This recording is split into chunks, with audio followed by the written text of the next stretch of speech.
But I wanted to give kind of a quick introduction to the Moverio product, kind of why Epson, the history, and some key differentiators, from some of the competitive or other products that are out there in the category.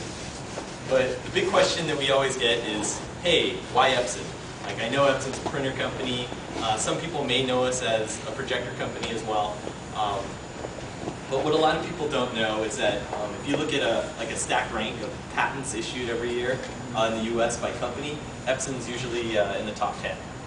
So we own a lot of the core technologies that go into a lot of other cool products, including motion sensing, screen technology, e-ink, and the projection technology that's actually in the Moverio glasses was born, from our projector business. And Epson is really part of the Seiko Epson Corporation, so we've been around since the 40s. Some other interesting things is that Seiko has an optics division. So, why Epson? Why smart glasses? We've got the projection technology. We've got the optics expertise. We've got patents dating back over 15 years on the smart glasses. And, I think we're just very well positioned, in this space. But the thing that, if you were to ask me what Epson, really needs is, software development expertise.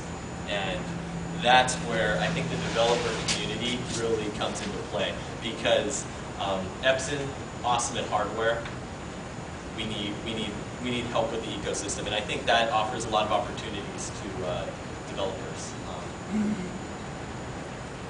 So the Moverio BT100, we launched this product in late 2011, and I wanted just to kind of go through some of the key stats before going and key features, and feel free to chime in at any time. But it really consists of two pieces, the glasses as well as the control unit. How many people have actually tried on the glasses? Okay, so about half of you. So this will be interesting. So for the glasses piece of it, some of the interesting features is that it's 3D capable using the side-by-side method. So you can push a single file into the unit, and then we've got this 2D, 3D button that'll manually split that out, one image to each eye to be able to support 3D. It's got a 23-degree field of view.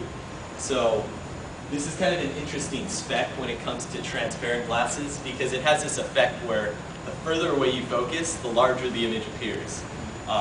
So from 8 feet, it's about a 40-inch image. From 16 feet, it's an 80-inch image. But I think this is kind of a spec that, as an industry, we need to more clearly communicate. Quarter HD, it's 960 by 540 natively. One of the things that I think a lot of you will be working on today is doing composite video into the device. So we're actually downscaling unfortunately from our native resolution, but we're working on that. It's got a removable lens shade, increased contrast, and it can be worn over glasses. That's why we went for the big design. Just kidding. But as far as the control unit, it's Android-based, but unfortunately, we launched, 2 years ago.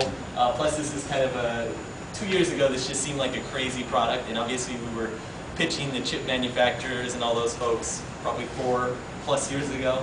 So people weren't really supportive of a new platform, but now smart glasses are kind of all the rage. So 2.2, sorry, it's Froyo. But we're going to be using video input today to help you guys do some cooler stuff. It's got about a 6-hour battery life, Wi-Fi capable, micro SD storage, and it supports composite video in through kind of a board that we're going to be providing to you today. As far as the history, so Mike touched on this, but Epson, out of our projection business, they're very familiar with the home entertainment market, and in Japan, where this product was developed, it's a very interesting market. They have very different quirky products and use cases in Japan, if any of you have ever been there. But I think it was primarily conceived as kind of this home entertainment device, where you can consume content on the go and have a big screen experience on the go. Obviously it's a commuter culture where you're taking trains constantly, so you always have to be aware of your environment. So that's kind of where the transparency played in. So it was a good feature. But in the U.S., obviously, it's very different,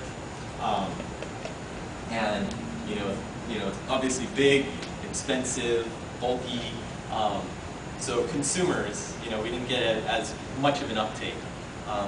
But the development community basically said, this is amazing.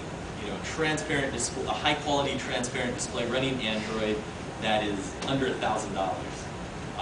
The retail price is $699. Street price is about $500 now.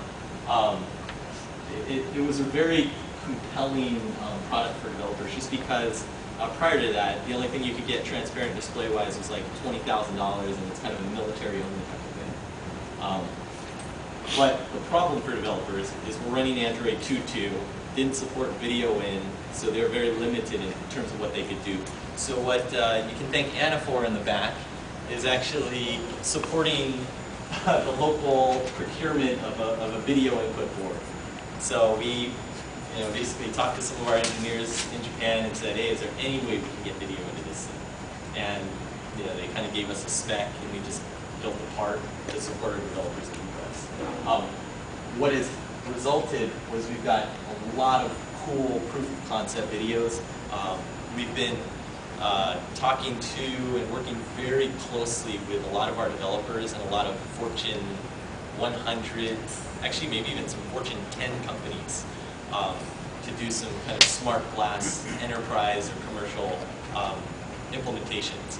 So basically we've kind of moved from here, worked with developers to get some cool use cases built, but I think there's so much more that can be done with the glasses than just what we've done and seen in the commercial and enterprise space.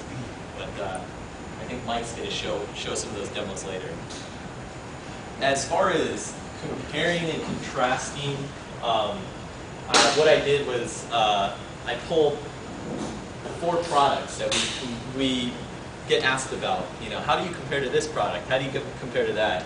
That we frequently get asked. And I wanted just to kind of talk about the differences. The nice thing is we all kind of fit in unique buckets. And we all, the way I like to look at it is that there's monocular solutions, binocular solutions, transparent and non-transparent. So everyone's obviously familiar with Google Glass. What they've done for the category has been spectacular. They've brought a lot of visibility to it, a lot of press, and a lot of support. So a lot of VCs are very interested in the category. I mean, to be honest, we've talked to a number of VCs on the behalf of our developer partners.